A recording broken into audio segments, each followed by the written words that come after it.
തിരുവാതിര നക്ഷത്രക്കാർ പൊതുവെ ഉത്സാഹഭരിതരും എല്ലാ കാര്യങ്ങളും ചുറുചുറുക്കുമുള്ളവരുമായിരിക്കും. രാഹുവാണ് നക്ഷത്രാധിപൻ. ഇങ്ങനെയുള്ളവർ ഉത്സാഹം പ്രകടമായി കാണിക്കുന്നത് ഇവർ സാധാന്യം കൃശശരീരരായിരിക്കും. സാമാന്യം പൊക്കവും ഉണ്ടായിരിക്കും. വ്യാഴൻ്റെ ദൃഷ്ടിയുള്ളവർ ചിലപ്പോൾ തടിച്ച ശരീരക്കാരാവും. എന്നാലും അമിതമായി തടിക്കാറില്ല. ഇവരുടെ മുഖത്തിൽ ഒരു പ്രത്യേക വശ്യത ഉണ്ടായിരിക്കും.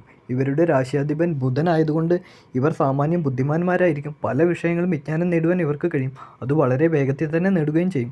ഇവർ ആദർശനിഷ്ഠന്മാരാണ്. അതുകൊണ്ട് പ്രായോഗിക ജീവിതത്തിൽ വലിയ പൊരുത്തക്കേടുകൾ അനുഭവപ്പെടും. സ്വന്തം ആദർശവും ആശയവും പൊരുത്തപ്പെടുമ്പോൾ പൊട്ടിത്തെറിക്കും. പെട്ടെന്ന് കോപം വരുന്ന ആൾക്കാരാണ്. കോപം വന്ന ഇടംവലം നോക്കാതെ പ്രവർത്തിച്ച് കളയും. ഇവർ പൊതുവെ സൗഹൃദന്മാരാണ്. വാക്കിൻ്റെ കാരകനായ ബുധൻ രാശിയിലിരിക്കുന്നതുകൊണ്ട് യുക്തിയുക്തമായും ഫലിതരസത്തോടു കൂടിയും സംസാരിക്കും. ആളുകളുമായി ഇടകലർന്നു ജീവിക്കുന്നതാണ് ഇവർക്കിഷ്ടം. ഏകാന്തത ഇവർക്ക് ഇഷ്ടപ്പെടാറില്ല. ഇവരോട് ഇടപഴകുന്നതിൽ എല്ലാവരും ഇഷ്ടപ്പെടും. അതിനു കാരണം പരിചയപ്പെടുന്നവർക്ക് വേണ്ടി ഇവർ കാണിക്കുന്ന ആത്മാർത്ഥതയാണ്. ചെറിയ ചെറിയ അഭിപ്രായ വ്യത്യാസങ്ങൾ പോലും ഇവർക്ക് വലിയ അഭിമാനക്ഷതമായി കാണും. കോപം വരിക സാധാരണമാണെങ്കിലും ഇവർ അത് വേഗം മറക്കും. ചിലരിൽ ദുരഭിമാനം മുന്നിട്ട് നിൽക്കും. ജാതകത്തിൽ ഗ്രഹത്തിൻ്റെ സ്ഥിതി അനുസരിച്ച് ഇത് ചിലപ്പോൾ സ്ഥായിയായി തന്നെ നിൽക്കും. സ്വയം ഏറ്റെടുക്കുന്ന ജോലി ഇവർ ഭംഗിയായും കൃത്യമായും പൂർത്തിയാക്കും. ഇവരുടെ കഴിവിനനുസരിച്ച് പ്രശസ്തിയും അംഗീകാരവും ഇവർക്ക് ലഭിക്കുന്നില്ല. അഭിവൃദ്ധിയും താരതമ്യേന കുറവായിരിക്കും. സരസമായി സംസാരിക്കുന്ന ഇവർ നല്ല സംഭാഷണപ്രിയന്മാരായിരിക്കും. മറ്റുള്ളവരെ രസിപ്പിക്കുകയും ചെയ്യും. പഠിത്തത്തിലായാലും തൊഴിലായാലും ഇവർ ഒരിടത്തും പെറ്റിപ്പിടിച്ചു നിൽക്കാൻ ആഗ്രഹിക്കുന്നില്ല. പലപ്പോഴും ജോലിസ്ഥലങ്ങൾ മാറിക്കൊണ്ടേയിരിക്കും. താമസിക്കുന്ന വീടും മാറിക്കൊണ്ടേയിരിക്കും. അതിനു കാരണം ഒരു സ്ഥലത്തിൽ തന്നെയോ ഒരു വിഷയത്തിൽ തന്നെയോ തള്ളിപ്പിടിച്ചിരിക്കുന്ന സ്വഭാവം ഇവരിൽ കാണുന്നില്ല. ഇവരുടെ ജാതകത്തിൽ ശനി ബലവാനാണെങ്കിൽ രസതന്ത്രത്തിലും കണക്കിലും മിടുക്കന്മാരായിരിക്കും.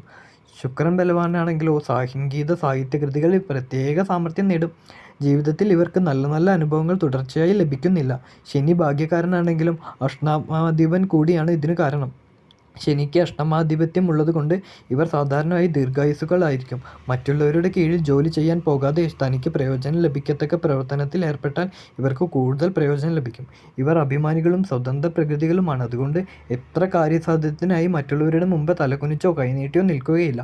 അതൊരു കവിഞ്ഞ ആത്മാഭിമാനം അപകടത്തിൽ ചാദിക്കുകയും പല രംഗത്തിൽ ഇവർക്ക് അമളികൾ പറ്റാറുമുണ്ട്. തിരുവാതിര നക്ഷത്രക്കാർ ഉപകരണ സ്മരണ കുറയും.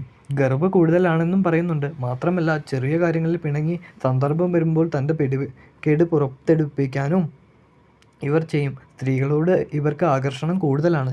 ജാതകത്തിൽ ശുക്രൻ്റെയും ചന്ദ്രൻ്റെയും സ്ഥിതി നല്ലതെങ്കിൽ ഇവർക്ക് പരസ്ത്രീകളിൽ ആസക്തി കൂടുതലുണ്ടാവും. തിരുവാതിരക്കാരുടെ ഭാര്യമാർ ഇക്കാര്യം ശ്രദ്ധിച്ച് നിവൃത്തിയുള്ള ഭർത്താവിനെ പിണക്കാതെ പെരുമാറുന്നത് നന്നതാണ്.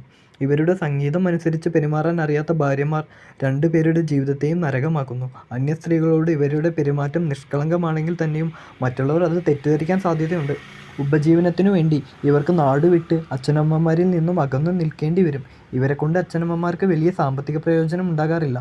രക്തവാതം, വാതസംബന്ധമായ രോഗങ്ങൾ, ലൈംഗിക രോഗങ്ങൾ, മൂത്രാശയ രോഗങ്ങൾ, ത്വക്ക് രോഗങ്ങൾ, ആസ്മ തുടങ്ങിയവ ഇവരെ തളർത്തും. ഇവരുടെ രാശി ഉഭയരാശി ആയതുകൊണ്ട് ഇവർക്ക് സാധാരണ 2 ലക്ഷ്യങ്ങൾക്കും ഫലത്തിനും വേണ്ടി ഒരേ സമയം പ്രവർത്തിക്കേണ്ടി വരും. ഒരു വെടിക്ക് 2 പക്ഷി എന്നാണ് ഇവരുടെ സിദ്ധാന്തം. അതായത് ഒരു പ്രവർത്തനം കൊണ്ട് 2 തരത്തിലുള്ള പ്രയോജനം ഉണ്ടാക്കാൻ നോക്കും. ജാതകരെ പറ്റി ചിന്തിക്കുമ്പോൾ ജാതകത്തിൽ രാഹു, ബുധൻ എന്നിവയുടെ സ്ഥിതി അനുസരിച്ച് നല്ല ഫലങ്ങളും അവ ദുർബലമാണെങ്കിൽ ദോഷഫലങ്ങളും ഉണ്ടാക്കാൻ ഇടയാകുന്നു. ബുധനും വ്യാഴവും ശുക്രനും ശനിയും ഒരുമിച്ച് നിന്നാൽ നല്ല ഫലങ്ങൾ ലഭിക്കും. ശനി ഭാഗ്യവും അതിന് ഭംഗവും നൽകുന്നു. ബുധൻ സൂര്യനുമായി ചിങ്ങത്തിൽ നിന്ന് വന്നാൽ ജ്യേഷ്ഠ സഹോദരനുമായി പിണങ്ങും. ചന്ദ്രൻ, ശുക്രൻ, ചൊവ്വ ഇവരോട് യോജിച്ച് ബലവാനായി നിന്നാൽ ഇവരുടെ ദശയിൽ നല്ല ധനലാഭം ഉണ്ടാവും. കുജൻ 2ൽ നിന്നാലോ കുജദശയിൽ ധനലാഭം ഉണ്ടാകും. രാഹു നല്ല ഗ്രഹവുമായി യോഗം ചെയ്യുകയോ ബലവാനായ ഗ്രഹത്തിൻ്റെ രാശിയിൽ നിൽക്കുകയോ ചെയ്ത രാഹു ദശാപഹാരങ്ങൾ നന്നായിരിക്കും. തിരുവാതിരക്കാർക്ക് യൗവനം കഴിഞ്ഞാലാണ് അഭിവൃദ്ധി ഉണ്ടാവുക. ബാല്യകാലം അത്ര മെച്ചമുള്ളതായിരിക്കില്ല. തിരുവാതിര നക്ഷത്രത്തിൽ ജനിച്ചവർ നന്ദി കെട്ടവനും കോപിഷ്ഠനും എപ്പോഴും പാപവിചാരങ്ങൾ തോന്നുന്നവനും ധാന്യാനുഭവം യഥേഷ്ടമില്ലാത്തവനുമായിരിക്കും. തിരുവാതിര നക്ഷത്രക്കാർ ചഞ്ചലചിത്തനും നിർഭാവത്തിൽ സംസാരിക്കുന്നവരും മറ്റുള്ളവരുടെ ധനം അഭിക്കുന്നവരും ദീർഘായുസ്സുള്ളവനുമായിരിക്കും. തിരുവാതിര നക്ഷത്രത്തിൽ ജനിച്ചവർ സ്ത്രീകളിൽ താല്പര്യമുള്ളവനും സമർത്ഥനും ചുവന്ന കണ്ണുകളുള്ളവനും ശാസ്ത്രജ്ഞനും നല്ല ബുദ്ധിയുള്ളവനും ഹാസ്യത്തിൽ താല്പര്യമുള്ളവനും മറ്റുള്ളവരുടെ ഹൃദയഗതി അറിയുന്നവനും മനോഹരമായ ശരീരമുള്ളവനും മധുരമായി സംസാരിക്കുന്നതും ഭക്ഷണത്തിൽ താല്പര്യമുള്ളവനും സംഗീതത്തിൽ തൽപരനും നപുംസകവുമായി ബന്ധപ്പെടുന്നതിൽ താല്പര്യമുള്ളവനും ഉയർന്ന മൂക്കുള്ളവനുമായിരിക്കും.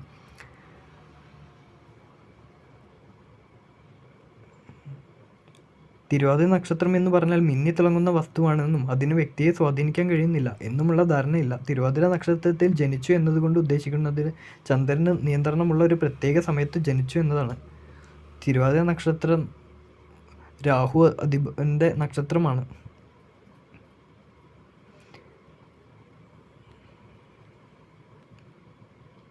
തിരുവാതിര നാഴിക മുതൽ ഒന്നാം പാദത്തിൽ ജനിച്ചവർ ഇരുണ്ട ശരീരം, നല്ല മനോഹരമായ നെറ്റി, ജന്തുക്കളെ വേട്ടയാടുന്നതിലും ഹിംസിക്കുന്നതിലും താല്പര്യമുണ്ടായിരിക്കും. രണ്ടാം പാദത്തിൽ ജനിച്ചവർക്ക് വെളുത്ത നിറം, ചുവന്ന കണ്ണ്, നല്ല മൂക്ക്, ഒത്ത ശരീരം, നല്ല ബുദ്ധി, നീണ്ട മുഖം, ഇരുണ്ട പിരികം എന്നിവ ഉണ്ടായിരിക്കും. മൂന്നാം പാദത്തിലാണെങ്കിലോ നെറ്റിയിലെ കൊഴുവ്, വികലാംഗൻ, കോടുള്ള പല്ല്, പുഷ്ടിയുള്ള നെഞ്ച് ഇവയൊക്കെ ആയിരിക്കും ഉണ്ടാവുക.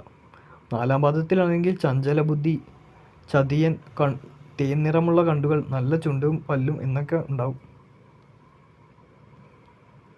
തിരുവാതിര നക്ഷത്രത്തിൽ ജനിച്ചവൻ ചഞ്ചലചിത്തനും കടുത്ത് സംസാരിക്കുന്നവരും മറ്റുള്ളവരുടെ ധനം ആഗ്രഹിക്കുന്നവനാവാൻ സാധ്യതയുണ്ടേ.